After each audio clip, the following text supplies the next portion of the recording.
Welcome once again to another series of our Ruseas Empowerment Hour. I'm the host, Darwin, and today we have a very special guest, and we have to tell our own stories, as we always say on this program. It's best when we as Russians tell our own stories of what happens in Ruseas. So this is what we do. Now, today we want to talk with a very special person, Mr. Clifford Wallace. Many persons may know him by various different names because he has his face is always on many different areas. You name the place and he's always there, all rounded, very well present gentleman. And today we will be treated with his presence. And Ruseas Brosis members, subscribers, please share for the ones who are watching. I see here Troy already has signed in and is waiting to hear what you have to say. And there are a lot of persons getting ready to sign in also. So, Mr. Clifford Wallace, welcome to the Ruseas Brosis Empowerment Hour. How are you today, sir? Thank you, sir. First of all, good night to all Russians and Liverpool supporters. Big up. We're strong. We never walk alone. Can take off a mask now. Now that everybody's seen mask. Yes, sir. Good night. I'm happy to be here. Happy to be your guest. Yes. I'm sure Troy and the Liverpool fans are more excited now that they have another person to join them in their conversation in defending Liverpool and the legacy. Yes, from birth. Never walk alone, Yes, man. Yes. And I remember back when I was going to top school, and I always hear they calling you Chap. But before we even go there, let's talk about you. Introduce yourself. Talk about from your early years, coming up to before you went to Ruseas, and then we can go from there again. All right. Well, like I said, I said before, I'm from a humble beginning. Yes. Poor. Grew up poor, but never forget the core values of life. And that the core values are the stuff that took me to where I'm at right this minute. Know how to live with people, know how to treat people, get among.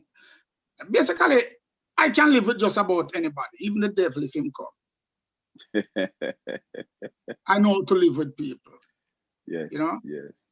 Growing up as a youth, born in a little place called Hanover Square. For the young folks like you and others who know where Hanover Square is, I can tell you. Yes. Hanover Square is where the Western Union is right now in Lucy. Yes. All of that little place where Plaza is, right there. Yes. That's where we used to call Hanover Square. It was the Las Vegas, the Jamaica Las Vegas. It was a gambling village. Yes. Name it, pizza pot, dice, name it, whatever it is. Billiard room, we had a billiard room where we host the national tournament. Some Kingston, Mandeville, Mobile come down and we shoot out the billiards and things. And yes, man. So, yes. Yeah, I grew up in that little area. Troy father was one of my, what do you call it now, my mentor growing up. Troy Malcolm's father was one of my mentor, and another man named Hubert Chambers, we call him Junkie. Everybody, as youth growing up, we look forward to seeing them people there, especially on a Friday evening. Friday evening, where we want to go show, want to go theater, Cliff Theater, we go find them people there, We do anything for find them people there. Go up and, we didn't have the money like that to move about freely like other folks. So we have to depend on other folks for a little handout to us, which I give thanks to the Almighty for that, and naturally, as a result, we never look back. We just move forward. think Yes, about yes, what is there to come, and we go ahead and we do that. So that's basically what it is. My background, because there's not much other than what I just told you. 12 of us, one grandmother, no father, and we gotta work with that. But we never let that stop us from seeking progress. yes, See what I'm saying? We never make that stop us from seeking progress. Because, just recently I was talking to a young lady, and I said to the young lady, she was complaining about how things tough and she can't get that and she can't get that. And we said, no, come on, man. You guys are living in a better era than ours. We naturally. growing up with, like I said to you earlier, we sleep from Auntie Florence, Yes, Yeah, man, Auntie Florence was joy to us, It's not that we wanted to, but we have to go down there. We don't have the money for buy the bed and do whatever. So we just go down on the Florence. You understand? So, I said to her, you have to give thanks to what you have. Give thanks to where you reach, and stop complaining about what you don't have. yes, Just stop definitely. complaining about what you don't have. Give thanks. Be humble. And some people, humility is a problem to them, which to me it's not. To me it's not. So, we grew up seeing other folks have never make it red eyes. You just work with what you have, you know, work with what you have. A lot of friends, I have a lot of friends like Troy, Paul Chambers, Paul Sackett Chambers, Mark Plug Chambers, you know, Norman Dewey Reed, them kind of people that we grew up with, always Danny Boy, Sam Wells, we grew up together, and they can tell their story, they're part of the story about, the hardship that we face growing up.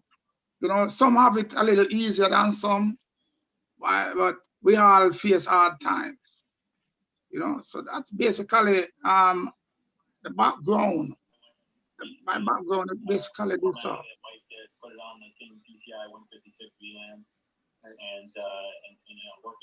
Well, it's interesting that you talk about that. The thing that we, humility, you cannot live and be humble unless it's inside of you. It's Most something that has to be definitely. inside of you. You were taught to be that way, and Yes. you spoke of that a lot. And you spoke of when you entered, infant school talk a little bit about, first of all, you're a man from Army Chick Chick. A lot of people might not No, know army where chick that chick is. body catch a fire. No, man, it's army chick body catch a fire, Yes. Yes, man. Yes, man. Major Grayson and them people there, those were in charge, the people in charge of Army Chick, which is Yes. the really is Salvation Army Basic School. And then Right, right. later down, then change it to Arthur Wynn Basic School. I don't know why they changed it, because we were all right with Army Chick, They Yes, love the yes, Army Chick. Army yes. Chick catch a fire when we. Yeah, I just So said I'm that saying, because I want the persons to realize that you're not from out of this space. You're a Hanoverian, a Lucy born, a person from man, right there. So yes, one and go Hanover Square, man. yes, yes, One and go Hanover Square. You understand? Attend the Army Chick, Lucy, what you call it, Arthur Basic School. No, they call it Arthur Basic School, but it used to be Salvation Army Basic School.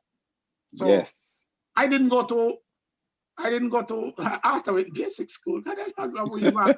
My kids went there. My kids went yes, to that school. I didn't go to that school, But yeah, yes, that's it was fun, man. Going back in the days, it was fun. Fun. 'Cause growing up, growing up on in a little neighborhood, we have Big Well, we have Arton Gardens, Malcolm Heights, Millers Drive, Prosper, all of them, the youths, and we used to come together and we play football, we play whatever game we can play, we play. You know, and a big tournament too, you know. I feel like we a big tournament, you know. Remember enough times we play cricket and our study. We used to call it the place study because before they build all of them big building there in front of the training center and the roundabout of Millers Drive, you know. It was a little area that we play football, we play cricket. Like I said the other day, in order for you to get a game, you have to make sense so you have your money. Because, you know, windows, they go break, and we windows man run. But after we run, we come back and we say, listen, we have to go buy the window, you know, captain, they go quarrel. You know, captain, the mad and all them people, they go quarrel. But the window, so we make sense so we have the money, can buy back the window, the pane of glass, we go down to Wilson, Charles Wilson, hardware, and we buy the pane of glass and we put it in, you know? And continue playing. Them never stop us from play. Because them know windows break, we have clean up the place and we have put in back the windows. You know? And whenever we're not playing football or cricket or whatever the game is over there, you know, we gone on the hunt. And we gone on the hunt. Nobody couldn't have hockey tree in them yard, you know, in peace. We wear them hockey trees then, and because of that now, them used to dub us the hockey posse.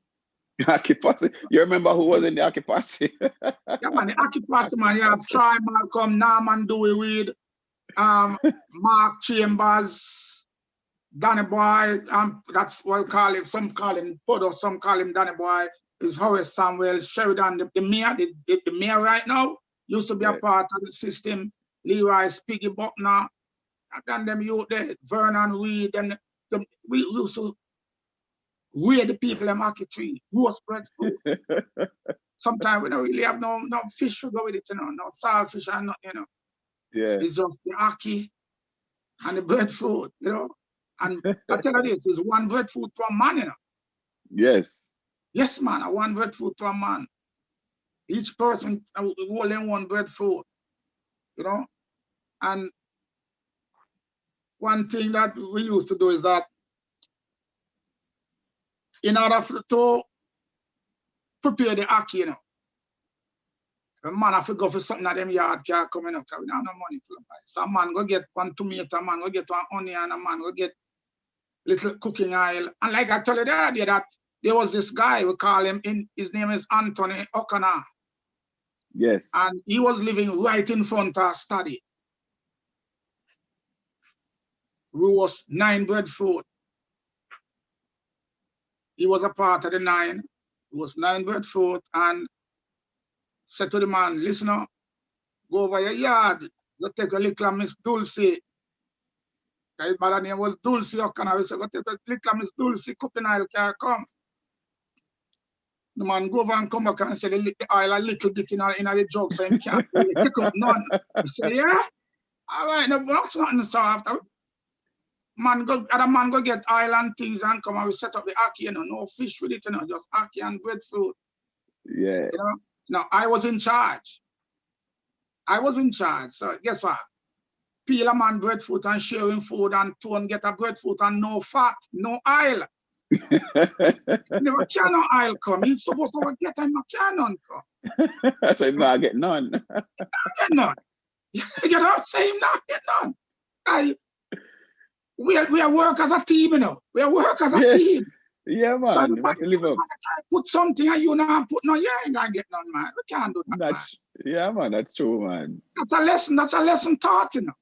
Yes, that's man. A lesson taught. So the next time the pot they go roll, Tone make sense and we'll get something over here, can't come kind of one food without fat anymore. I imagine eating a breadfruit, a roast breadfruit without any ackee, no saltfish, no butter, nothing. Yeah, that's terrible. Yeah. So, you know, we go down. Study was a nice little place for us, hanging out as youth, you know. Stay out of trouble. And studies where another #1 club was birthed. Zodiac. Yes. Proud to say that. Yes. Zodiac United. John Campbell. The name still, you know. Yes. Yes, man. The same John Campbell. The name, you know, one evening we sit down after finish playing and we talk about farming a little club. A man they go on and they say, which name you want, man, give a name and somebody come up with some name, chicken in the bush and all some, where them come? And John Campbell, after a while, John Campbell just say, we call it Zodiac, man. And we asked for an explanation. And we did get an explanation. We just said, all right, we're going to roll Zodiac. A couple of days after, we decided, we have to get colors now. And the MPLA was top at them doing them time, you know. The Palestinian Liberation Movement, you know. And, yes. you know, it's red, green, and black. And so Ian Larry Rhodes, some people call him Mojo. He came up with the idea that we can't get a name there, you know, but the color there, you know. And so we get the color there embedded in it, you know.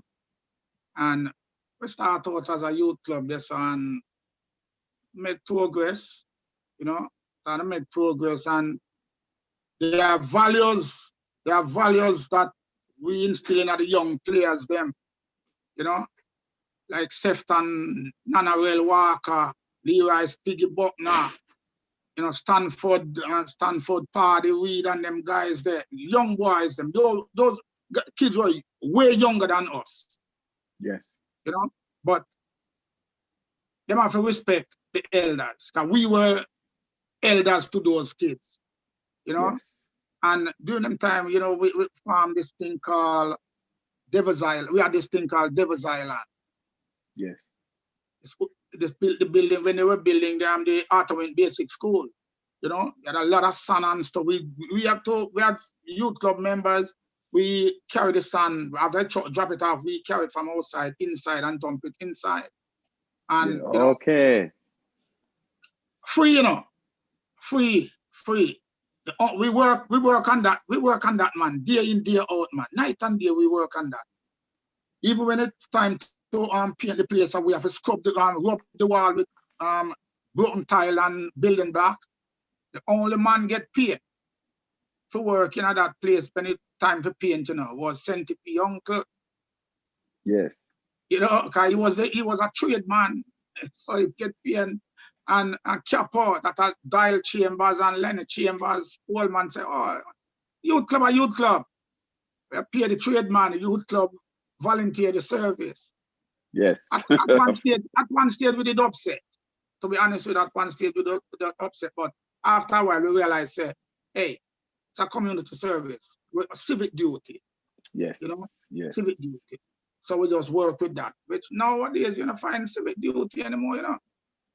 Well, which is true, because as we were talking about, they don't even teach civics in schools anymore. No, man, that done with long time. But, you know, as you mentioned that, talk about civic, some of that humility and civic mindedness started from infancy, from the infant school, because you talk about Miss Enid. She had a lot in your and talk about that a little bit, about that those days. Miss Enid Gonzalez, number one principal in the world, man. Number one principal in the world. Miss Enid Gonzalez, listen. Same way Miss Enid beat same way beat Ray and Michelle. Her kids. Those are her children, yes, right? Man. Okay. She not hesitate to put it on, you know. She put it on just the same way. You understand? She just treat everybody alike. You know? Is a woman who used to, she love people. As a kid, because my parents were very close to her, you know. My parents were very close to her. So hardly anything we could do at school and get her with it. she put it on and we can't go and complain. Can we go and complain? We'll get it again. Can Miss Enid do it? Yes. That was a Miss norm Enid then. beat you. If Miss Enid beat you, you do something to get beaten. Yes, absolutely. Miss Enid beat you, do something to get beaten. Mr. Carr, again, Mr. Carr beat you, you do something to get beaten. Definitely. So there are some teachers I could have beat with. And my grandparents now complain. No query that. Yes. Because respect was due to them people. Definitely, definitely. You know? Grew up with infant school. A lot of folks don't even know that infant school was different from the big school, you know. The primary, okay, yes. The primary school, which we call Dranko Hill School. You know, because that's when called Dranko. I don't know why they call it Dranko Hill, because I never seen on Dranko up there. But they call it Dranko Hill. You understand? Lucy Infant School and Dranko Hill. Two different schools, two different principals. Miss Enid, used to be Miss Enid mother first, Miss Ludi Gonzalez, and then Miss Ludi Watson. And then when she retired, the daughter take over. And then the primary school now was St. Elmo Reed, Mr. Reed. Yes. You know, it's awesome school, man. Definitely. Love that school. Love that school. Do anything for that school. Lucy Primary. Woo. I think that's one of the best primary school anywhere in Jamaica, man. It's debated. People ever say for them primary school went better, but they can't beat my primary school. Of course. And try attest to that, you know. So the best primary school, and those who they listen who go lose the primary school will attest to the best primary school. You know? Yeah, a lot of persons, you know, just like I say, it's debatable. Persons who've been to different in school will say, yes, my school is the best, but you know, being to that institution, there were certain things you were like a home away from home. Yeah. Being at Lucy. Yeah, definitely. You know? Definitely. So when you talk about that, I can relate to that because I'm a part of that, and there are a lot of persons who can relate to that also. And you talk about that, you know, the school with so much passion that I want you now to take us from there now to the school system that brought you to the Ruseas now, that system that enticed you to want to be a part of that. Okay, well, it's not a matter of want to be, you know, it's that you have to go at some stage you have to go. So it used to be the common entrance examination that to take common entrance. Well, this part, like I said the other day, you know, this is a little hot water part, which don't even want to mention that on the air because it's going to store up some things. Yes. You understand? It's going to store up some things, which it never work out fair in my case, it never work out fair. You know?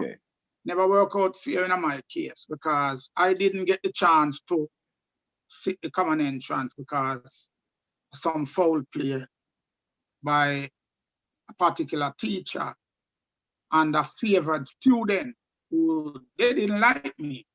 And they knew my background. They knew where I'm coming from. They knew how the system works. Because if you're born and grow up under a square, you were like nobody to some people.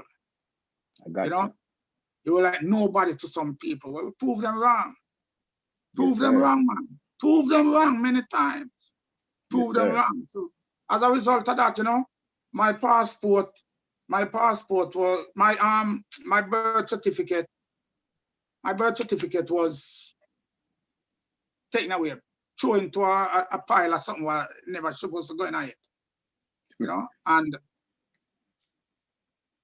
the Thursday morning before common entrance, when the paper come down, the envelope come down and them start to call name. My name didn't call. I said, how comes my name never called? So I waited until everything done. I went to the teacher in question and I said, I didn't give her a birth certificate. I said, yes, I did. My grandmother gave it to me in a little brown paper bag. I took it to you. I gave it to you. You put it in the drawer. And for some reason, it never go off. But we know what the system was like. So, yes. you know, I didn't get to sit the common entrance, so I had to settle for the rest of it. But that never stopped And you then, anyway. no, it didn't stop me. And still can't stop me. Still can't stop me. I'm a hustler from the day me born, you know, man. From the day me born, that when I'm a hustler, man. And learn how to hustle. Yes, Learn how to hustle, man. Learn how to hustle. And so I had to go to Ruseas Junior Department. Yes. So Ruseas Junior Department, 69. 69 Ruseas Junior Department, you know. And where campus one is now, before the school building used to call Agbush. You know? Yes. Man, used to call Agbush. So for those who don't know the name before, it's Agbush it used to call. You're talking So, before it was Hanover Secondary? That's what it was? Before the Ruseas, before the building, them built up down there, you know. Pure Hog used to tie down there. Okay. I used to have to walk from Hanover Square, go there morning time, go feed my hog, and then come back and go to school. At the top campus. Okay. Okay. I got you now. Campus one. Yes. Down the bottom.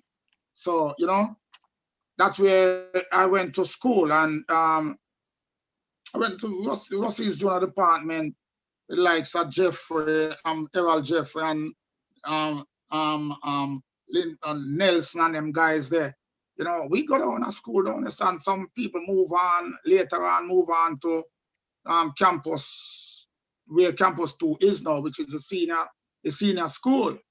You know, some people move on to the senior school and things, you know.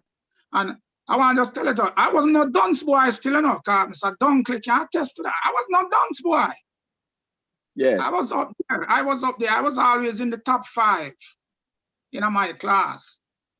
You know, always in the top 5. So I was not dunce boy. And I could have make the common entrance thing, but you know, like I said, Yeah. you never stand a chance. Yeah. The ghetto youth never stand a chance, but Yes. it's okay. Yes. Because it never stopped me. It slowed me down, but it not stop me. And like just like now, you can't slow me down, but you can't stop me. Yes. You can't slow me down, but you ain't gonna stop me. You know, cause I have that willpower to move forward. You understand? So you ain't gonna stop me. So that's what it is up there, sir. So what was your experience like at the Ruseas? You're in the Ruseas Junior area now. So what was it like, you being there as a student, you know, your favorite teachers? What was the experience like? What were you a part of? You mentioned something about you being in a musical group. Yeah, no, my favorite teacher at Ruseas that down there was Miss Dinham, Miss Dinham. That's my favorite teacher, man. I love him, Miss Dinham. Quite a few of them still, you know. You have Miss Dinham, you have Miss Gibbons, Mrs. Farquharson. You know, them teachers, they were nice. You know, nice teachers, them. So, you know, hard to really just single out which one was number one. Yes. Yeah. But after that, no, you know, after that, you know, few years after, you know, I got hooked up with Michael Kelly, because Michael Kelly started this group called the Ruseas Drummers. Oh, you know? Okay.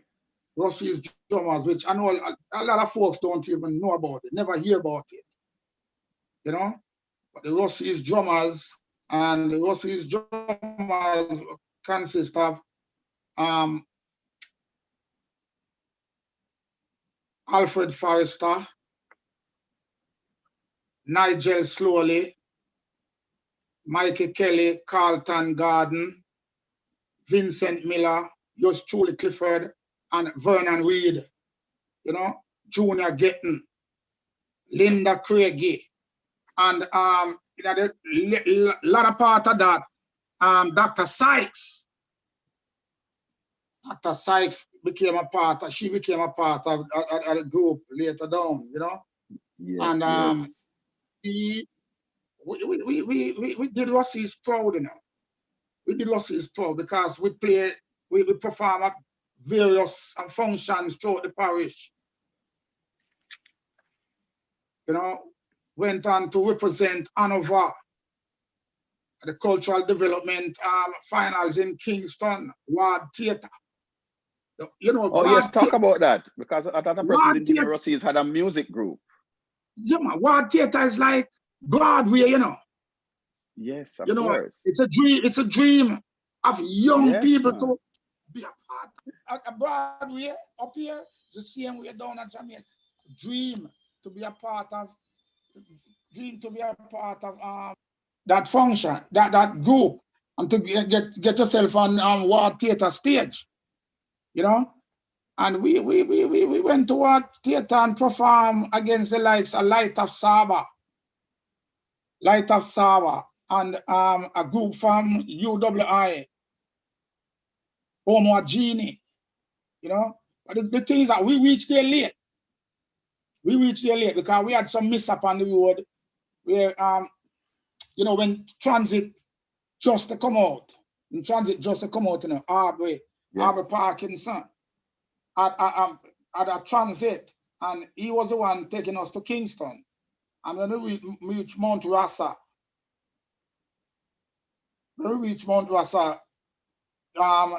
negotiating that deep corner, he ride the bank, you know, the bank overlooking the mud lake. Yes, yeah, and it dropped back in the road, so everybody wake up, and you know, it caused a little thing, and we stop and we did what we were supposed to do, and you know, and the whole 9 yards of that, and we made it into Kingston. When we got to Kingston, we were late. So we weren't allowed to perform as we were supposed to because we late. Our time passed. The slot has gone, when right, our name call, we weren't there. Right. So, you know, we weren't allowed to play, but the organizers said since they came from so far, let them perform. Yes, you know, of course. Since they came from so far, let them perform. And believe me, man, we got standing ovation in Ward Theatre, you know, man. Yes, man. Standing ovation in Ward Theatre with Linda Craig's song, one of the Miriam Makeba song, you know? Yes. And it just blew the people them away. Folks them say, man, these folks should get a chance to compete for the grand prize because they're good. Okay, the rules are the rules, you know? Yes. Rules are the rules. We were upset, but you know, as you grow older, you realize that, hey, the rules are laid out. If you don't follow them, something you got to follow them. You have to follow them, definitely. Rules are rules. That's why they're there. Yes, you know? So, absolutely. Yeah, and we came back and we did ourselves proud because we performed for festival commission, and we did good. Showed them some excellent performance, man. Graduation ceremony, we that, man. Yes. You know, now with dashiki and something. First, me I put on one, you know. Dashiki, man. Dashiki, man. Let me get me dashiki if you carry one, man. Dry that, man. Because based on how you talk about it, back in those days, Ruseas was more culturally oriented and academia kind of school. So for you to be representing Ruseas at a high level in that point, that was something very special. Yes, man. Most definitely. You know, we no practice session miss me, you know. No practice session miss me. I was the master of the cowbell. Yes. Nobody could have played that cowbell like me, man. The master of that. Mikey Kelly taught me to play the cowbell, but he couldn't test me, man. Couldn't test me after a while, man. I know my cowbell inside out, you know. You know, so that's good. You know, we had some good time, man. Good time with them. You know? Master percussionist, Mr. Clifford Wallace. Yes, man. Well, you know, now you're a student now, so you know, you move on a little bit. Talk to us a little bit more about after those musical sessions, you know, those achievements. Give us the highlight, because I love listening to you talking about. Before you do that, let me tell you about the people who are. Let me just check with the chat and see who's there right now. Because a lot of people are there listening to you. There's Troy, there's Centipede. Centipede said, bless up, Brosis. Well, enough respect, Mr. Wallace. You know, and you're the under 14 coach for Centipede from them time. Yes, man. And then now, you know, there's Carleen, Stuart say, hi, Mr. Wallace. Corey, Glasgow said, bless up, Mr. Wallace. You're Liverpool, well, you know, you're the greatest fan for Liverpool. Jeffrey Samuels, that is Zeb, you know. And you have also Shauna, you know, Shauna Dunkley. Enough love and appreciation. Man. Desmond Dunkley, love the vibes from Mr. Clifford Wallace. You call you judge, of course. I can't call you judge because I'm not in that category to call you judge. I have to call you Mr. Wallace because no, you can't call me anything, you know. Anyone I name them, me love all I name them. Yeah, but to see how them grow us is that, you know, we elders, we have to put on the title and elders. That's how we grow. No matter how big we get as adults, we have to remember that these are the people who are older than us. Always show respect. That's how them grow us. It's different now, but we have to have that respect no matter what. So, Mr. Connell, Lloyd Campbell's 40. Mr. Connell say, word of my brother. You know, so you have a lot of persons there who are still, you know, they are listening and they are listening to you and they love listening to you. So, you know, talk some more about your Ruseas days, because you also talk about one of the time when you were in Lucy, you were going through a tough time there, and you were before you even become a teacher at Ruseas, you were still a student there. You know, and you talk about some of those experiences that you had. Because especially with Mr. Miller, Mr. Peasy Miller, your name was very, very close at some point. Well, Colin was a member of Zodiac, you know. Yes. Colin was a member of Zodiac. And we used to get along pretty good because we used to have regular cookout by Colin house, you know. We used to have regular cookout, man. Garden Bailey, we call him GB. There's also another member, you know, at Zodiac Club. And we had some good time, good time. Because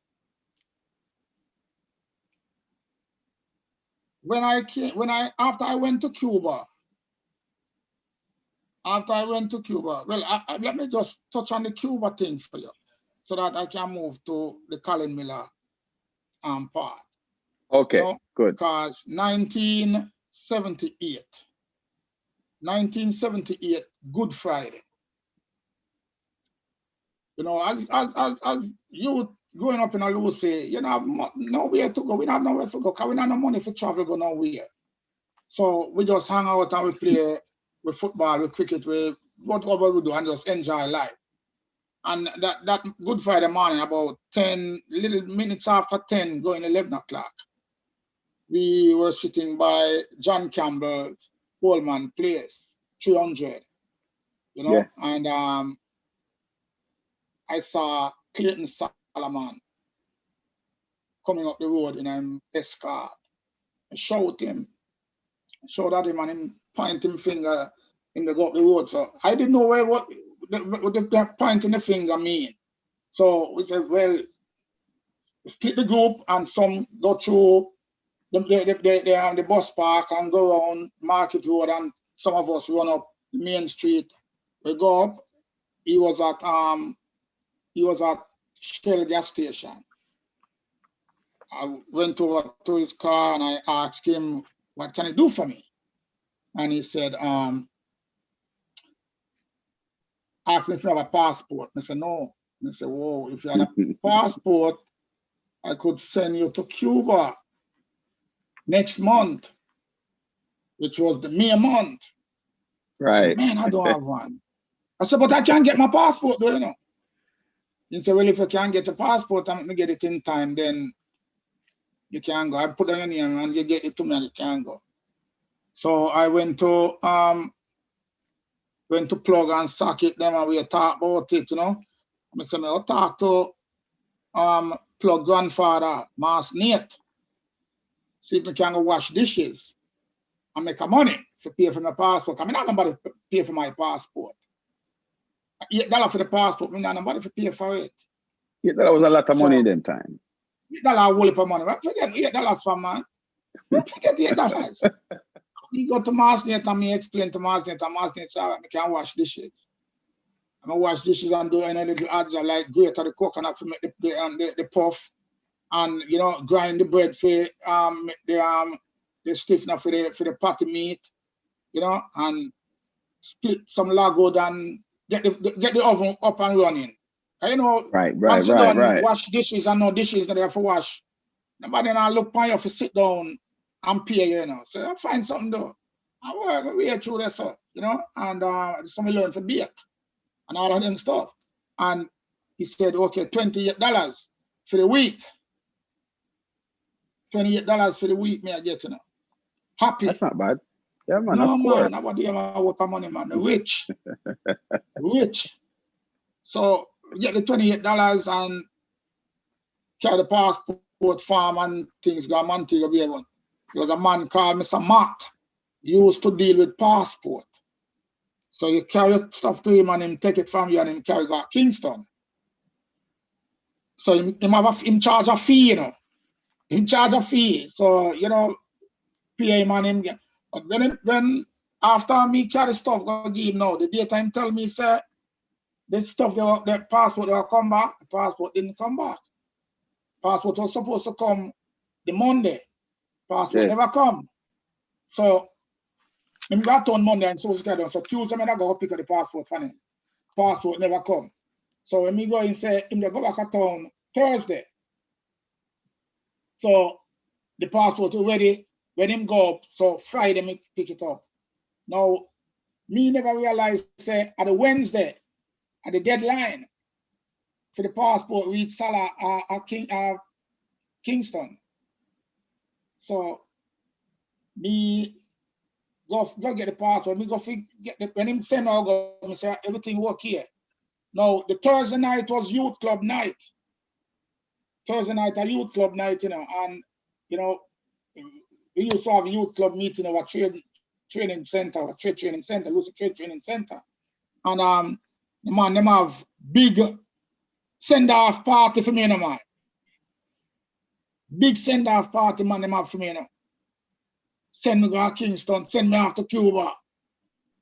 Not knowing that my passport late. So me get the passport Friday and me make arrangement with this fireman named Coconut. We used to call him Coconut. I don't remember his right name, but we call him Coconut. Yes, that's the name I remember. He used to have a VW bus, and then VW of him drive from Lucy to Kingston a morning time. So when he's off, he go and take the run. And something that the Monday morning him plan for go in. I mean, make arrangement to them for go in.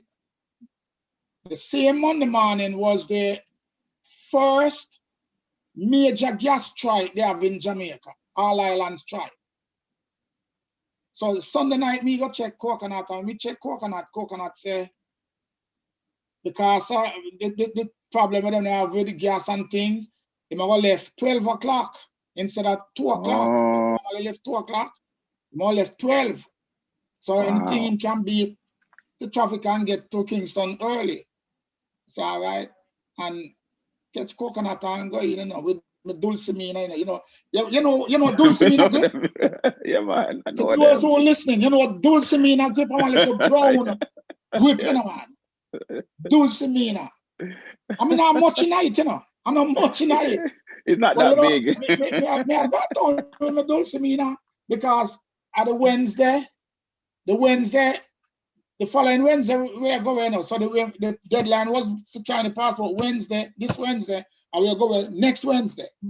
So yes. Mikey Kelly arranged for me to stay in yard in Oldman Place, 18 Maryvale Avenue, Constant Spring. Can't forget that the address. How can you forget that? Do great things for me. Yes. Put up a country boy who now no ties with them family. A lot of stuff, that man.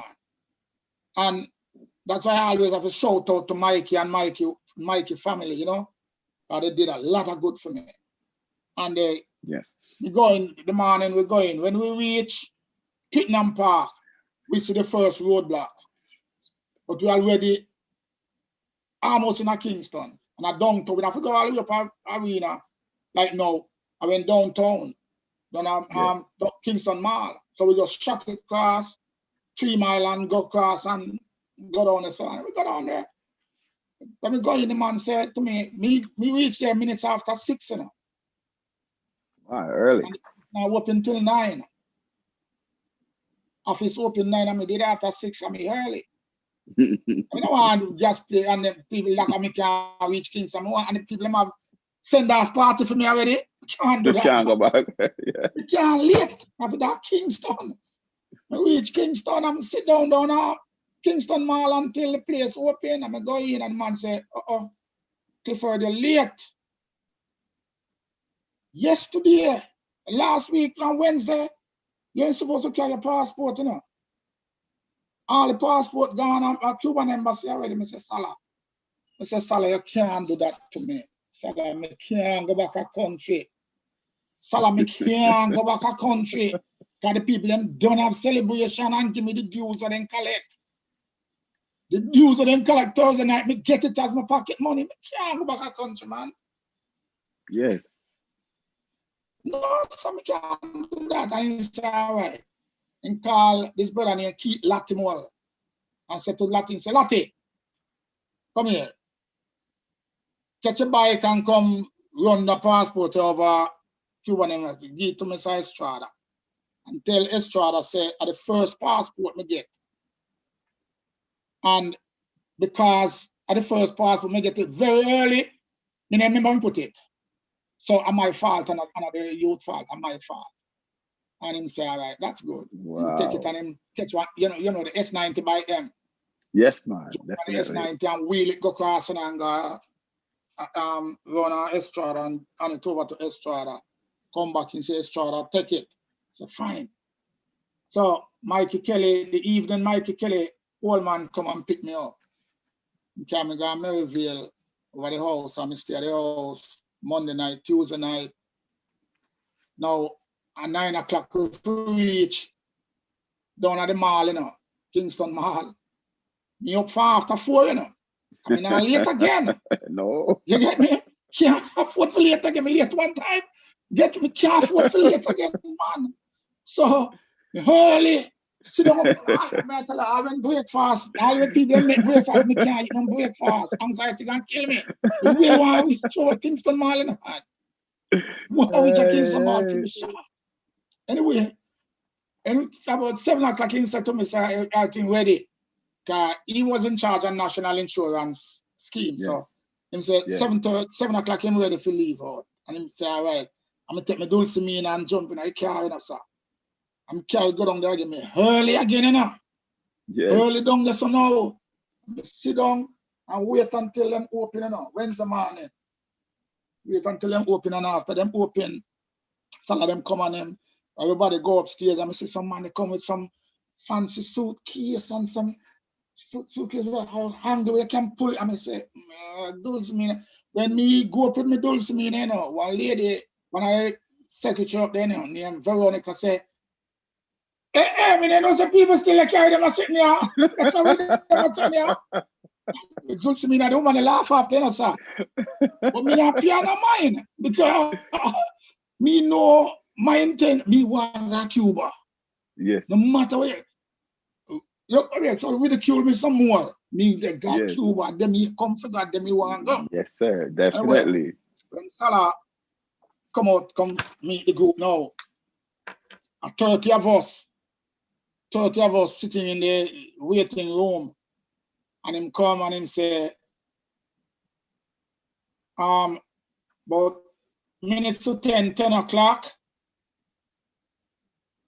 I'm gonna hand out the passports, and the JDF truck is down the bottom the wait, and the JRS bus. So when you go down, when you hear your name, you go down, you put your suitcase in the truck, and you go in the bus and take a seat. That's right. So yes. Did I tell us me tell some out there race up on a man because some man late. One night my passport make it to this time can say a 30 names and a 27 space. So you must have treat somebody they get left. Treat somebody they go home. Start fret now. That's how it start the art start race up faster because me late. And about 10, 15, 10, 20. See him come out of the office and him come out with the big envelope. And him take the envelope and him say, gentlemen, ladies and gentlemen, when you hear your name, take your passport and proceed to the truck, put your luggage, and then go on the bus. They make me there and say, God, just let it be me. Don't make me get left, because I can't go back to country. Can't go back to country, because them will laugh to scan. And when the man come out the first passport, come out and say, Clifford, me say, me gone to Cuba, me gone to Cuba. Me gone to Cuba, me not care.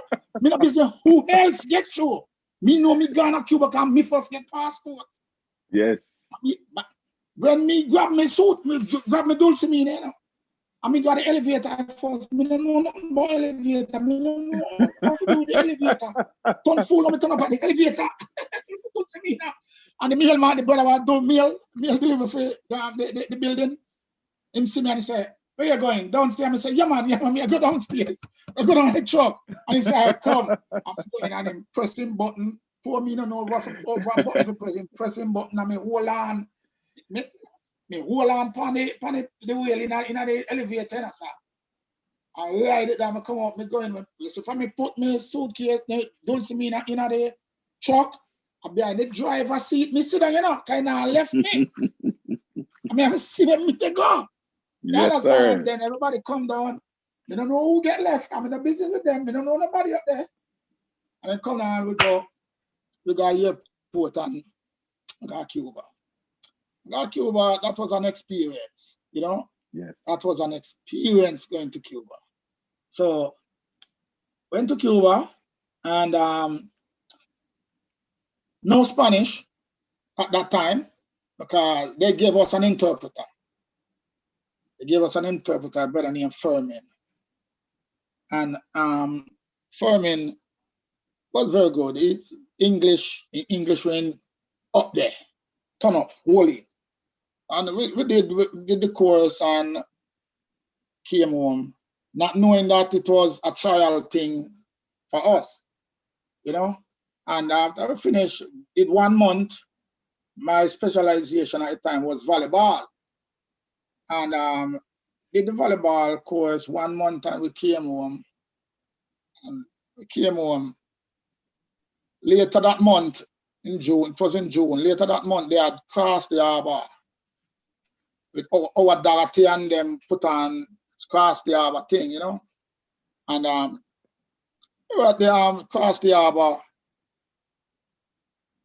only to find out that Clayton Solomon, the same Clayton Solomon was the guest speaker. Wow. So when Clayton Solomon came, when it's time to go up, you know, they go up the stairs, shout, make a one shout, and him see me, him go up on the stage. So when him go up on the stage now, before him start, him need to tell Lucy and Hanover people something. He said, you have a young man that you guys need to be proud of. Because this young man journey all the way from Lucy to my office in Kingston with a dulcimina grip with intention to go to Cuba. Got there late, but he insist that he want to go to Cuba. And after me see how the man behave and said the man really want to go to Cuba, couldn't do nothing more than give me break. Send off him passport and him passport go over and get back and end up at Cuba and come back. And the good news is, him said the good news is he won himself a 4-year scholarship because he did extremely well. So he won himself a 4-year scholarship, all expense paid by the Cuban government. So wow. they will be leaving February. They will be leaving Lucy, February, to Kingston Language School to study the Spanish Some language. Spanish, yes, And then prepare themselves for August. They were going to Cuba to start study August. Yes. And that I, push me, because now me have to hustle up some money, because I can't depend on nobody to come up with, I can't depend on the youth club to come up with no pocket money again. So I go back to Marsnate and I say, Marsnate, I wash the dishes. I can wash the dishes on the weekend, Friday, Saturday, Sunday. And Cecil Luke said we could do youth service with him Monday to Thursday. So we do youth service Monday to Thursday with Cecil Luke. And we do Nathan dishes Friday, Saturday, Sunday. Make a money, $40 youth service money, and Nathan give me regular $28 a week. And I hold $28 and good and go and save up my little money and buy my little knickknacks. February leave for Kingston. That Kingston, we don't have nowhere to live. So I have to go back to Salah. Salah say, all right, we can put you up month by month. Can't promise you, so we can't put you up for the 6 months, but month by month, this should go. So then it was now Cyber Wallace, Clifford Wallace, Eardley Blackburn, with them calling Reggie, and Leslie McCleary. Mr. Mark, which you know. And Mr. McCleary, yes. Mr. Mark have place to stay, can stay upon them rich. Them rich, so them stay upon rich aunt, and things. So we have a bounce it here and there. That Sanders Crescent, we stay at Sanders Guest House a few days. They move us to Hermitage from Mona. Stay there for a few, then we discover that there's a Lucy girl that lives a Central Road. Mrs. Lennox Anderson, auntie, and Mrs. Anderson, and we sister, and we link up with her, and she put her up and give her food, some ideas, and so we go to Salah and say, Salah, this not gonna work because we bounce on here to there. Then him say, all right, let's send her on the Arnold Road, put her on the Arnold Road for live on Arnold Road. Arnold Road was a disaster. Not never go right to Arnold Road. We meet one guy now named Wilton Parks, who was a very good friend of Bruce Golden. And him say we could have come live in house. In our place in rent, so it's a 3-bedroom and him can rent to 2 and keep free. And we say, all right, we're good. And we live at Wilton Parks and Knutsford Boulevard. Yeah, across Tommy Cowan used to live across some house. So daytime we used to go hang, evening time we go hang with Tommy and get some vibes and things. No money, sometimes you don't have no food, you have to just hold a meds. Yes. Hold a meds and then by the bed. Yes, so that's true. Have to do, and we work it till we go to Cuba and we come back. This brings Colin Miller into the play now. But Colin just Miller. before you go there, let me just, what is so impressive with, this is a real life story you're talking, and it is so impressive to listen to you now as an older person, and you remember everything, every detail, you remember the names. This is very impressive. And I must say, I really commend you on that. You have a very great memory. But me got 3 morning time, Me got 3 morning time, so that's good. But thanks, man. So, yeah, we came home from Cuba in August. In July, we came home in July, and then we came Thursday, and the Saturday morning, the regular hustling me up on the road, same way, up on the road as usual, and right where Mr. Biles is, we go over semester them. Yes. Look across the road, and I say, King Stick, they come on, Mr. Miller. King Stick. They come across the road, and he come across the road, and him smell and say, Clifford Wallace! When you come, boy? And I say, Thursday, sir. Thursday, I come on, and he say, So you start searching anything. I said, no. I start searching anything, you know. It's all right. You don't have to search anything. I have something for you. Yes. He said, come down. He said, come by Ruseas, Campus 1. Monday morning, 9 o'clock, we're having staff meeting. Yes. Say, yes, staff meeting, good. What year was this? You remember? 1983, man. Okay, yes, okay. Yes, man, 1983. And Monday morning, bright and early, you know. Dressing on me, have a black and white plaid, like a checkered shirt, you know, sir. Yes. The picture with Centipede and Warren McDonald and all of them, Junior Colts team. Me, I had a suit, had a shirt, I mean. Yes. Oh, that picture there, you know, the shirt. Yes. And so, you know, we got everything all right. Him tell me the whole 9 yards about it, and him tell me, KC Connell, him say, KC, stand on KC Connell and say, KC gonna be the department head. And say, that's okay. And we go evening after the meeting done, I met Laggy. First time I'm gonna see Laggy, the two Lawrence, myself, and we're outside and we're talking, and they tell me, boy, up the nice and well. I say, when I bottom school, I really want to still. But they say, me go by small one, you know, me go by small one. It doesn't really matter, me get a job. It's the original campus, there, you know, and when school open, I go up there, you know, them embrace me. Yeah. Them folks, they embrace me. I can tell you this, them folks, they embrace me.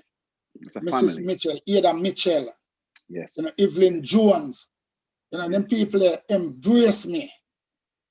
You know, as if men did a long time. You know, and I make myself comfortable. You know. So one day, you know, after that, while we're there, you know, one day him come up there and him said to me, what sport you did in Cuba? And I said, just about, I don't know, football. We play cricket, but that wasn't a part of the course, but we had our cricket thing going. You know, the track and field, I said, I did track and field. I represented my college in track and field and baseball, all of that. So I'm saying, okay, so you can do the track and field, you can do the track team. And I say, yeah, man, you can do it. He said, KC Connell is in charge. I said, that's okay. I don't have a problem with that. Work me that work, you know? Yes. And, you know, so I started training down the track team, you know, get my track, the athletes them together. Some of them I was given a list that these are the people from many years, you know. So yeah, but you know, me not deal with seniority. That is me. When it comes to my sporting business, me not have no senior man for my team. You work for your place. Yes. Now because you're a senior man represent the school every year, you make the team automatically know me not join one day. You have to run to make my team. If I track say do, and if I feel you have good to make my team. So well, you know what? Anyway, the folks that I got, they were pretty good kids. They're willing to learn and get it going. And so, you know, I realized that the events were limited to what they could do. You know, just the basic, the old time stuff, just long jump, 100, 200, relay, that them do. And I said, no. We have to get something else in this mix, man. So when I got there, I saw this guy, Anthony Ricketts. He was the high jump king at the time. But Western him jump. Western, I said, no, man, Western not going to take you anywhere. So I'm going to teach you a new style. And so what style is it? I said, I'm going to teach you the Fosbury flap. So we go to hospital and we get some, me and Laggy go to hospital and we get some old mattress. Yes. I would put the whole mattress in the sand pit. I would start use those, low so that them get the hang of the style, the technique and things, them get the hang of it. And as him get better and better with the technique, got to Mr. Miller, it was getting close to Western champs. I got to Mr. Miller and said to Mr. Miller, listen, Mr. Miller, this new style of high jump, we need some sponge. We need jumping bag, but we can't afford it. So we take sponge. And him say, okay. He send me in call Richard Collins, down Hanover agency, and send me to Richard Collins, and we get 2 4x8 by 6-inch sponge. And we get those and we carry them, we get 2 of that. We carry them up and we just set them on top of the mattress, and the guy just took off from there. The rest is history. Yes, sir. The rest is history. CSC champion. CSC bronze medalist, champion of CS national champs. The whole 9 yards. But he left at the time. He left Ruseas. We never have much to offer to him after a while, because this, as we say, the track team never have much support like the football or the cricket, the netball. So he, Mr. Yap spoke to his mom and took him to Clarendon College to another friend of mine who is Leo Brown. So he went there and blossomed right there. So also the hurdles. I don't know if you remember the hurdles. The hurdles have over chairback. I remember I used to put the cheers. I remember them. Or chairback, and he did the hurdles and him winning the champs. The thing that it was just amazing. It was, an accomplishment, just float so and feel good. Although he wasn't at Ruseas at the time, but know that he started out with me and the whole 9 yards, Yes, that was triple a great jump. feat. That triple jump going. We had this guy from the student. He's a family member, Dr. Wint, Ainsley Archer. Okay. Ainsley Archer, and he was a transfer from GSC. So he came down and he could do triple jump. So with him doing triple jump, it made my life easier. Because after I taught the triple jump to Daffy and Connor. But Connor used to do it too, yeah? Yes, man. After I taught the triple jump techniques to them. He just worked with them just the same way because him used to do the triple jump and the whole thing. And Samson, Devon Leslie, I taught Devon Leslie a new approach to long jump. And as a result, he went to Western Champs at Mannings and set a record that after I spoke to Mr. Teddy McCook in Kingston, after I spoke to Mr. Teddy McCook in Kingston, he said they couldn't ratify it because it's not that kind of meet. It would be a world record because he was 12 years old. 12 years old and jumped 20.4. What? 20 feet, 4 inches. He jumped as a 12-year-old. Wow. Record down there. You understand? But we still, all that performance, we still didn't get to go to Kingston to the national champs. Yes. Like I said, the emphasis wasn't on track and field. I remember, yes. Emphasis wasn't on track and field, which one I think that hurt me. But hey, policies are policies, and the people who make the decision call the shots. I go and live with it. Even though I don't like it, I still have to work with it. Yes. I have to work with it. So we work that, and go on and thing. End up coaching cricket with Cybert Wallace, another Wallace. Cybert, we had a very good cricket team going, like the McNabb, Guido McNabb, Cavell Archer, and all them guys, Bovell, all them guys there. We had a good. And Bow Wow, James. Yes. You know, them guys, we had a good team. But there is one thing that I want to touch because, you know, I don't like blowing one whistle. But you see, folks like, well, Centipede, at a Ryan Steele. Yes. St. Ryan Steele, you know, Centipede, Warren McDonald, Sean Mackenzie, Gail, all them guys there. Dalbert Morrison, all those guys are traditional entry to Ruseas. Yes. But folks like Wild Boy wasn't accepted when he came to Ruseas. When Wild Boy came to Ruseas, this is probably the second time I talk about it. I told you the other day, you know, Yes. it wasn't anything to talk about. You get yourself in a trouble. Yes. But I had decided that, boy, if I saw so, you know, I mean, people help me, I help people.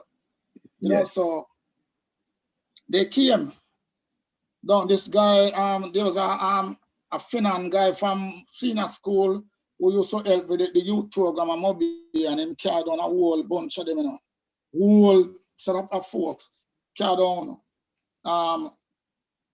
Aaron Lawrence, Bully, carried on Dean Ellis, Dean Johnson,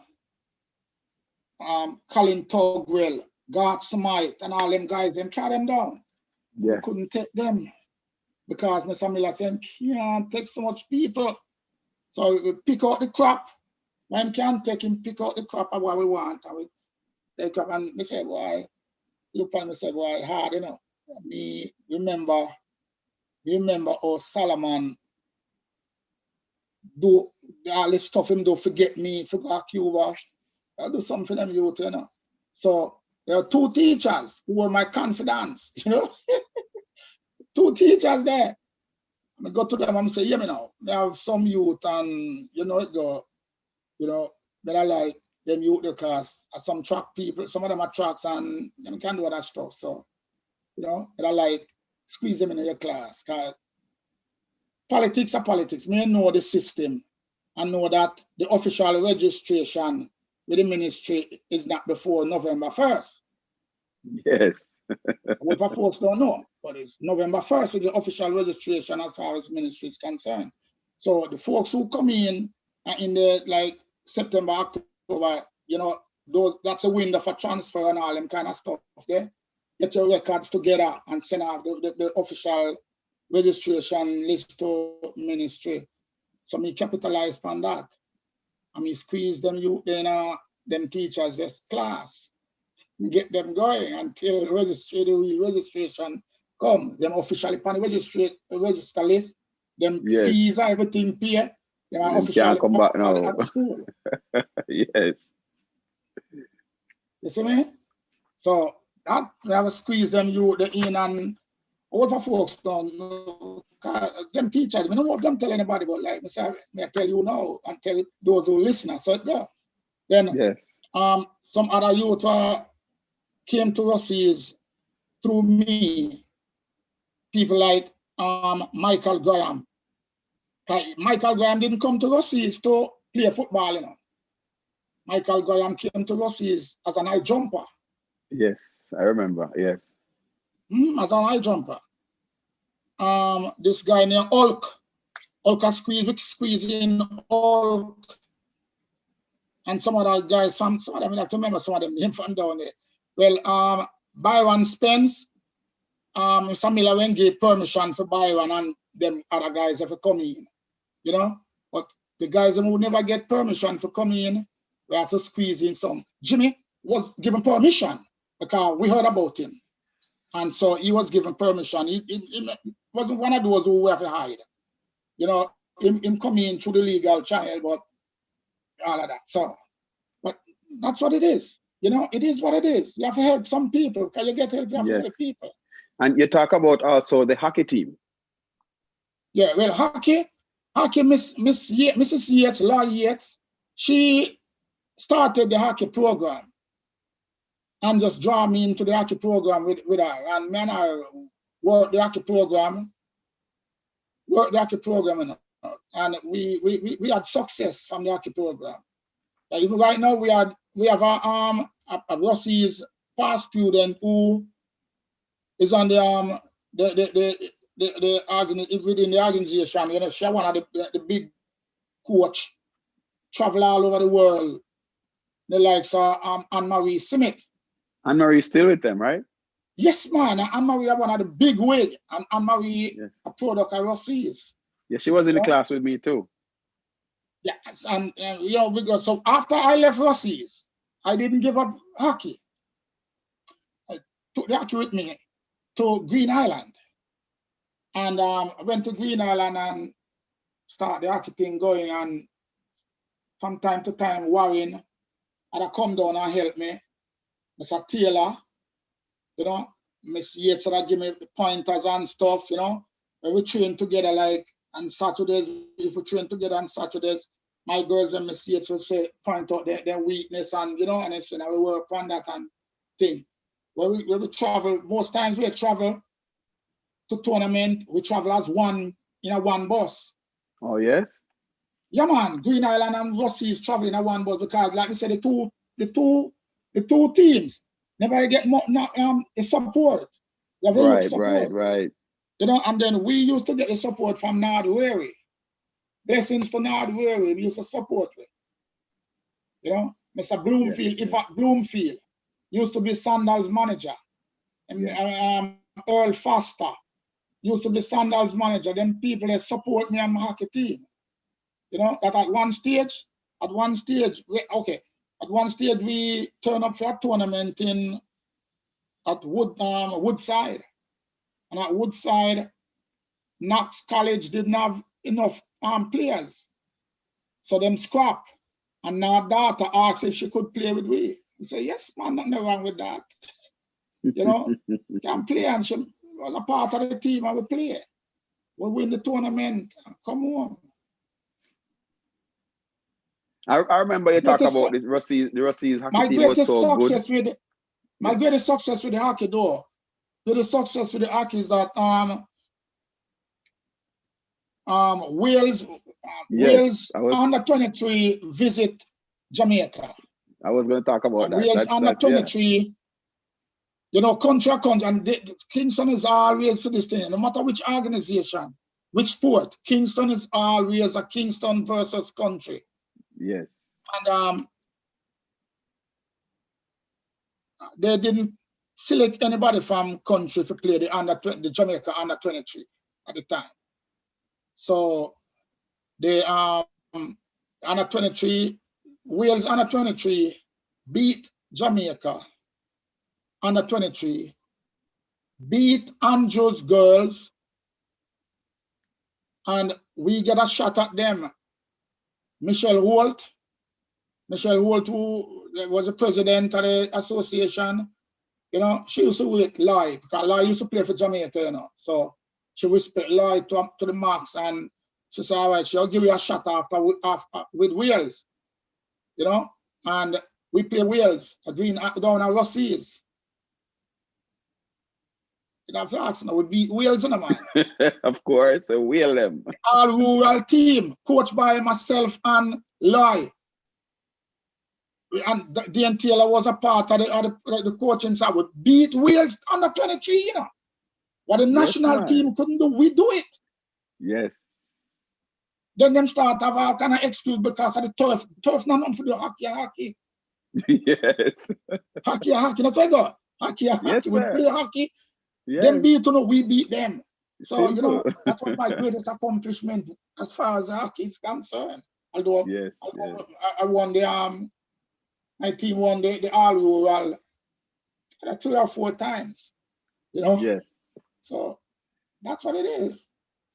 Let me check with the chat to see, because I see a lot of persons here who are listening to you right now, because let me tell you, you have a lot of fans, and you know that too, you know, along the way.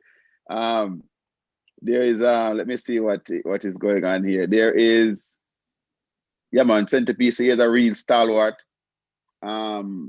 Bless up my daddy and Papa. So Papa, you probably know Papa, who Papa is. Yes, man, from Westmoreland. Yes, man. Yes, Papa. ask Papa, man. Papa, one of those who come in to play cricket, you know, and this Adrian Reed, Yes, yes, Michael Young, them guys are from Westmoreland, man. Mohammed Reed yes, from Grange, them people that come and play me cricket. yes. Well, let's see. They remember you. Believe me, they don't Man. forget anything about you. Let me tell you. Mr. Dunkley, he said that, Mr. Wallace, you're killing it. You're a true historian, carry me. You brought him back to his youth days. That's what he's saying now, because when you talk about all these things, your memory is so clear that when you talk about these things, you remember the name, the space, everything. Mr. Dunkley can relate to it right now. And Dwight Wheatley. So Mr. Wallace, he Right, just a Weekly, yell you. man. What? Yeah, My Dwight left-hander Wheatley. cricketer. Yes. Yes, man. Mr. Casey Connell, he said, Mr. Wallace and Mr. Powell, invaluable contribution to track and field and the entire sports program at Ruseas. Bernal Farquharson, he says, Senior Judge, maybe he's one of your Spanish colleagues. Yes, man. A And Viper, Shane, man. That's Viper. yes. And Shane Wilkins, he's saying something about the person that you're talking about, name is Terry. So I'm thinking you will probably be familiar with what you're talking about there. So to put that human side to because you talk about a lot of things there. You're a true historian. Let me tell you. I didn't want to interrupt you. I just sit here, just listen to you, because like listening to you is like reading a book. You just narrate everything to the T. So now, you're a family man. You have your non-profit organizations. You've been to a lot of sports, but first, before you go to non-profit, you also a qualified referee. Yes, man. Well, yeah, well, I tell you this. The refereeing business, Steve Buckner encouraged me to get into the referee business. Because I used to follow Steve Buckner around when Steve Buckner used to coach Ruseas. I used to be Ruseas' chef. At the time when Steve Buckner the coach, I used to be the chef. Yes. Yes, man. I used to be the chef during the time of Swelly and Yaki and them guys there. CM Dewey and them play. I used to be the chef. Anyway, Ruseas them in the inner. I mean, I didn't chef. We go flankers out of Fury. I me them chef. Me go and me they run the pot. Anytime the pot they go on fire, me the chef. I guess that's where Centipede gets somebody cooking from. Well, you better learn, You see some stuff that pan thing there, impressive, Yeah, man, top of the line, man. Top of the line. Yes, man. Yeah. So it is good though, because I mean, to have you on this program talking about, you were talking about you being a referee, you continue with that. Well, the referee reason now, I learned from Steve Buckner. Whole rules, regulations, whole 9 yards. However, there's one thing that I didn't copy it from nobody. That was mine. I didn't have no side. Once you see me get the whistle, put on my clothes and me go out, I didn't have no side. Yes. Call it according to the rules. I was attacked twice, but that still didn't stop me. I was attacked twice, that still didn't stop me, and I did some very big games. Very big games. At one stage, that Coach Enway brother used to be my buddy pal, and him kind of upset with me because, I don't know if any of you guys remember the incident with Ruseas and Glenmure at Leety. Oh yes. The referee, the coach for Glenmure was abusing my foot, man. And I went over, spoke to him, told him, listen, you can't do this. And if you continue doing this, you will be escorted out. But them feel, them a big coach, them can't do anything. No, I don't play that game. So, about 5-10 minutes into the play again, look across the linesman, hold up him flag. And we see him all the flags across like this, we know son of his call. So we look onto the other linesman, him hold up some call, and I go over and say, you know, the coach continue to disrespect the fourth official and call him all kind of dirty names and stuff. I just call the cops and have them escort him out of Liti. I don't only want him to go change room, I want him out of Liti entirely. He's now a threat. Yes. So he's gonna go. And him leave. About some 20 minutes after, Mr. Henry, get up, I just run over to Mr. Henry and I call him and say, listen, the same thing what I did to the Glenmore coach, if you do it again, you will get the same thing. And the crowd started, boo, I didn't care because guess what I am in charge of the game. And I gotta keep the game intact. I gotta keep the rules are the rules. I gotta keep it going the way it's supposed to be. Yes. So him brother kind of got ticked off. That's why they said not talk to me. But we don't lose anything. But again, good same way. I'm coaching the cool same way. But the rules are the rules. You gotta follow the rules. Yeah, and again, remember you're a former Russian, so you cannot really look, But you see, what happens is that what a lot of referees don't understand. Is that these kids, you officiating in a schoolboy match, these kids are playing for schools. One day, they're gonna leave school. Some will go on to playing for clubs, some will represent the country. Some will just stop and just play corner league.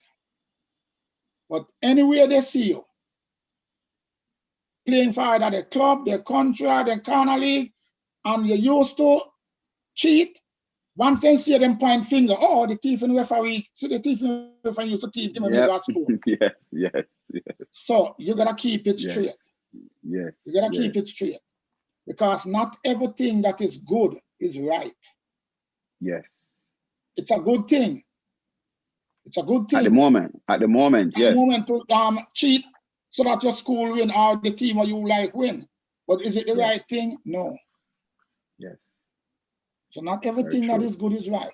And that is one of the things that kept me going and allowed me to be the quality referee I was. You know? Yes. Quality referee I was. That allowed me to be that referee. You know, I remember once when I was at Green Island teaching, you know, I got a call one Thursday. And the call was from Steve Buckner. Go for the call. Steve said,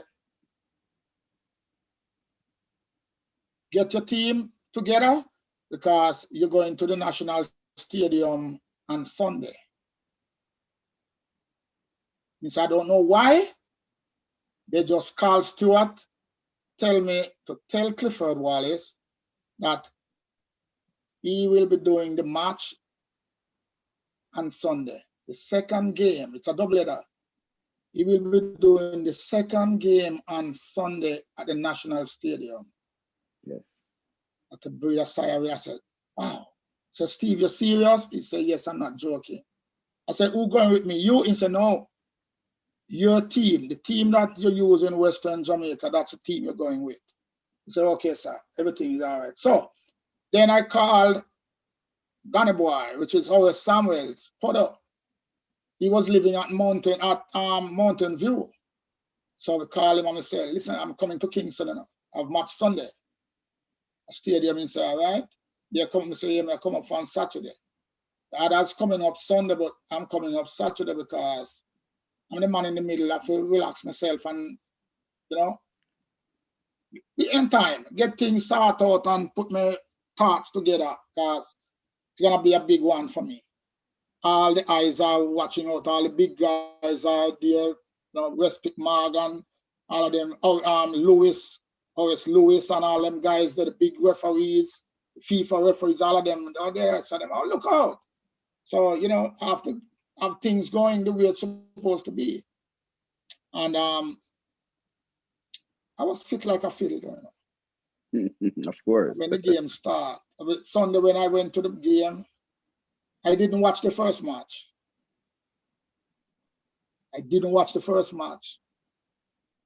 No, I just sat in the locker room, the referee's locker room, lay down, all 4 of us, and I watched on game. Because you get the game, it can throw you off. You know? Yes. Can throw you off. So we don't want to watch the game. We want to just stay and meditate on our game we do. And during the game, you know, I was just on top of the play, right there. Half time, we got a locker room.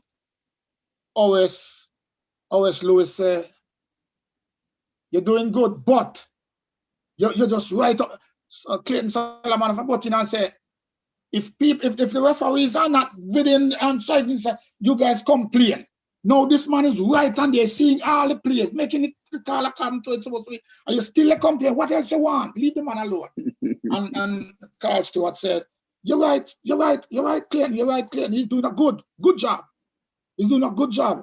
If all the referees in Kingston do the same thing, we would have so much controversial decisions and things. So yes. Make me proud. So going back out there, I want to do more. Yes, went absolutely. Out, did what I was supposed to do, and done. They came in and they gave me my grade. I got 5 out of 5. So all 5 referees on the panel scored me excellent. So I got that. About 2 months after, I got another call saying that I need to go to Marvel UN then. No. As a referee, young referees don't want to go to Marvel UN. No. Marvel UN then is a place where, I don't know how many of you guys remember, it's a place where they held Seaga hostage. Wow. So you know it's now, we're good to go. Who is you? Yeah, that's what I'm saying. I went to Marvel. The same thing again. I called Danny Boy and tell him and said, don't worry yourself, man. I'm Mr. Petty. I'm a boy like that. Petty, I'm a boy like that. So he called Petty and he said, you know, I'm a virgin. They come do the match, you know. It's Marvel versus Wanderers from St. Catherine. Yes. And so do I die. Marvel have to win. Wanderers need a draw. So, you know, tension high. Oh, yes. And that's the first time I've ever seen kids being security. Kids with stick, running the line, clearing the line. Make certain that nobody come close to the line. Linesmen have no excuse. Them have free space to run. We did the game. 10 minutes into the game, Marvel got a penalty. The man bush it. He no kick it and the keeper save it, you know, for say move early, you know. Him kick it where? Then Wanderers score. Half done, Wanderers 1, Marvel 0. Second half, Marvel again. Raid. Marvel score. So them 1-1 now. Go on until Wanderers get a penalty. Keeper save it. So both of them missed them penalty. But the match end draw. So Wanderers advance. Yes. Marvel get kicked out. I never have a problem, man. Them come over and the man them shake me and shake me and Mr. Petty say, you have to go come do all of the game. I say, no, that country me come from. We can't come interfere in our town people's business. That country me come from. Yes, if the association call me, fine, me can't say, no, me can't come. Because part of me did me go. But Yes, yes, it just come, no, we can't do that. So, you know, we work out and enjoy it. You know, enjoy it. Can we have some big moments? We work in a finals. yes, Work in a finals. We work finals at Wembley. We work finals at Town. You know, yeah, get me kick out of that. You know. yes, absolutely. And you know, with that Yeah. now, I want to say, with the interest of time, we're about wrapping up now. But since you're on the moment of football, this is something that I know is very special to you because I don't want you to leave and not mention this because this is a part of going back to Hanover now, where you said you were part of Rectory and you were third in the National Premier League, Cravener Yes, League at the man. time.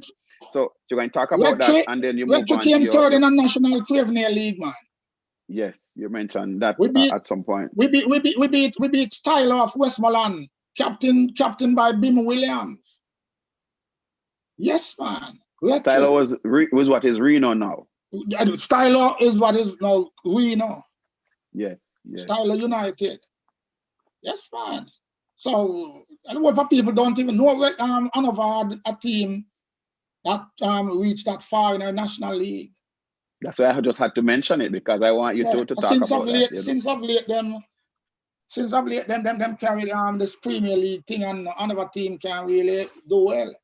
But like I said, Anymore. like before you close, the non-profit. I have a non-profit. Yeah, man, you have to talk about that, and then you have A about what, 7 non-profit children. Talk a little bit about organization. that, Well, and then we close. it is called my non-profit thing is called Friendly Friends of Jamaica. Yes. Friendly Friends of Jamaica. That's a non-profit. The name of the non-profit group that we have, and we. You see, like other people focus. I used to be a part of the one that is headed by John Campbell and Norman Reed and them, the one from Zodiac, whatever his name now. But you know, that wasn't up my street. So, you know, I cannot step aside. And I have folks like Paul Chambers, Mark Chambers, and some other guys, Peter Woodbine, Hugh Campbell, Norma Whitaker, Bennett, and some other folks in this organization, this non-profit organization. And what we do, we focus on education. Yes. Education is the way forward. Yes. You know, and I realize that a lot of these athletes, they're going at athletic scholarship. You know, and I had a discussion with the coach and the principal, and we decided. My group decided that instead of doing this sports thing, no, we're going to turn to education. Education, because it is good to be an athlete, but it's better to be a scholar athlete. You're more marketable being a scholar athlete. Yes.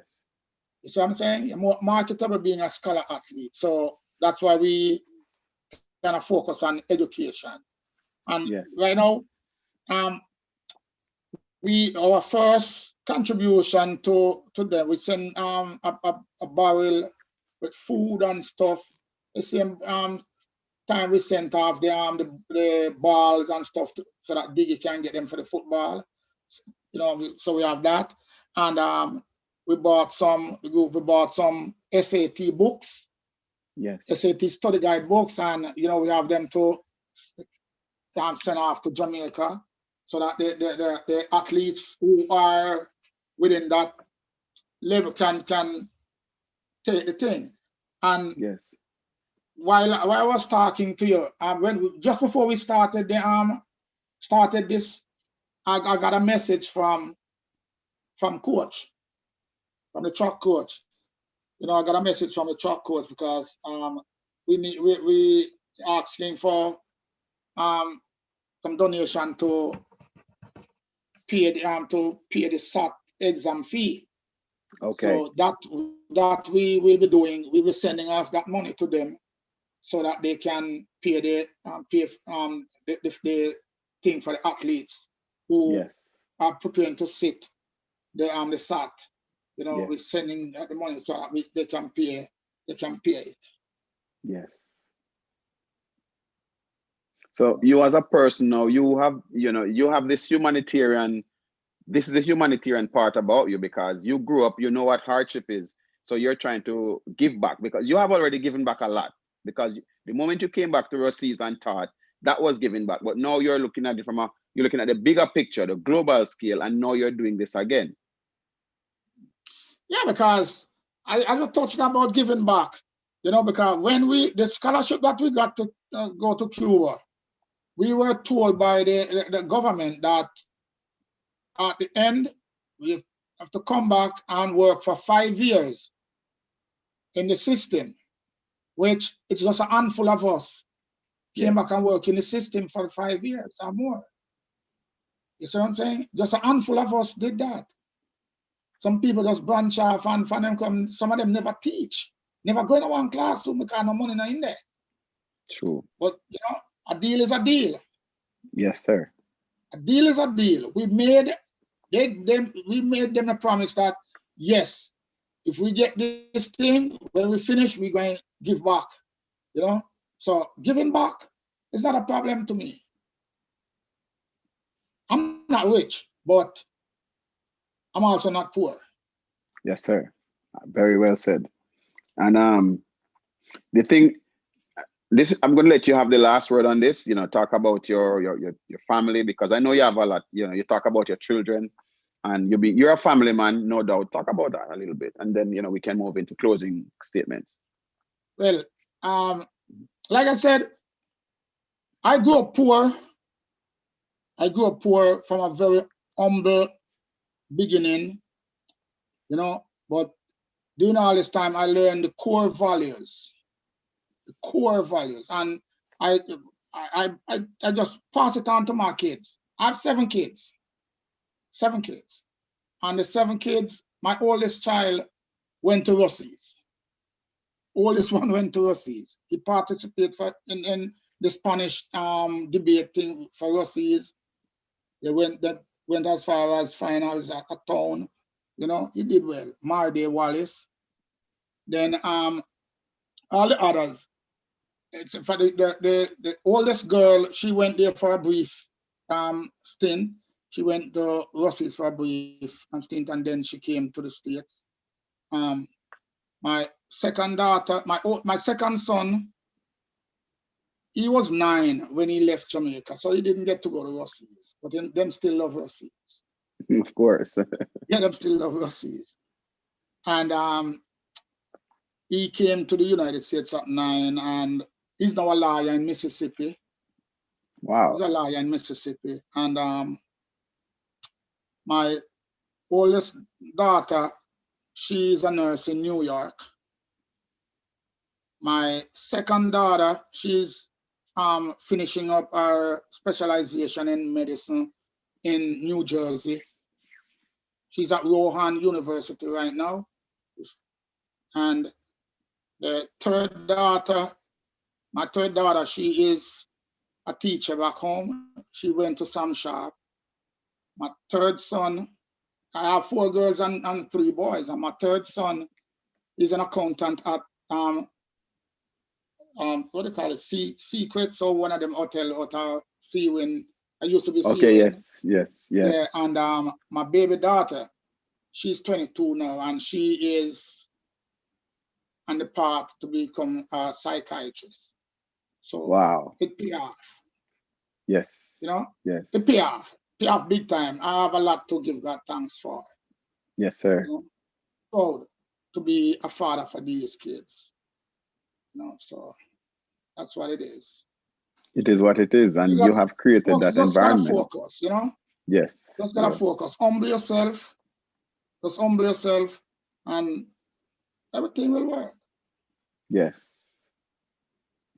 So now that we're wrapping up now, I want to leave you with the last word because now this is the Ruseas Brosis that Troyan, Granny, Byron and Roy Fogarty, they started all this. So now this is where we are. Shana take it to another level by starting the group again. This all started after Pirate, passed off Fabian. He passed off. So this is where we are now, and we're looking at Colin Miller Sports Complex. to do the finished product there to make it even better than it is now. So, what is your views on that? And then we can wrap up after that. Well, from long time, this is something that Troy and I spoke about many years ago, and we spoke about this. I think Diggy was also a part of a conversation. We said we would start a block drive. We think about a block drive and people to play drum in the blocks and things. So it just brush aside. For what reason, I don't know. It just brush aside. So I'm happy to know that, somebody can revive the whole idea and run with it. Yes. Because it's something that it is needed. Yes. It is needed.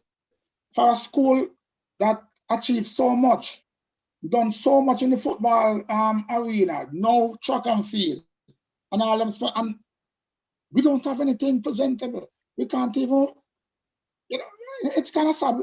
I went down there and saw went to a match, and the kids have to cross the busy street to change and come across. No. So it's a good idea. It's a good idea. If everything is on the one complex, fine, we just work with that. Yes. So I'm for it. I'm for it. I don't care what month. I'm for it. Yes, sir. I'm for that. Thank you so much. Thank you so much, Mr. Wallace. Chap, as you know, just to close, I can't forget about this chap thing. Why you always say chap? That's well, I learned this one from a long time, and we used to Laggy and I. That's what we used to call the kids them. After we learned this whole thing about chap, we used to call it. We started out with I think it's your cousin Uri. Yes. Pepper. Pepper. We used to call him Pepper. And that's how we used to do it. We used to call all our kids them chap. And it just stuck. And you see the one now we in? Yeah. Now we in the man. Him always anywhere him see me, it's chap. Yes. Yes, man. When I think this whole thing dead out now, we still maintain this chap thing, man. It will never go away, man. Believe me. It will never go away. So I want to say again, thank you, Mr. Wallace, for taking the time out to be with us, to talk with us, bring us up to par with all those historical events. And I want to say again, I really admire the way how you remember these things. A lot of us younger than you may not have that kind of memory, but you have that memory. It is so on point, and I want to say I applaud you for that, and thank you again for being with us this evening. Thank you, man. It's probably because I'm a Liverpool diehard man, I don't know what to say about that. Liverpool all the way, man. Liverpool all the way. Well, that is, you have bragging rights for that for this season. I can't. Once a Russian, always a Russian, Yes, sir. Yes, sir. No Absolutely. matter where you go, once a Russian, always a Russian. Always so a big Russian. up all Russian, big up. Maximum respect. And all the listeners, enough respect. Thank you again. So viewers and subscribers, thank you. This has been one of our special moments with the Empowerment Hour with Mr. Clifford Wallace. So thank you again, sir. Thanks for viewing, guys. And look forward to seeing you again next week when we have our special program again with another one of our special guests. Looking forward to see you guys again next week. Thank you. Have a good evening now. Bye-bye. Goodbye.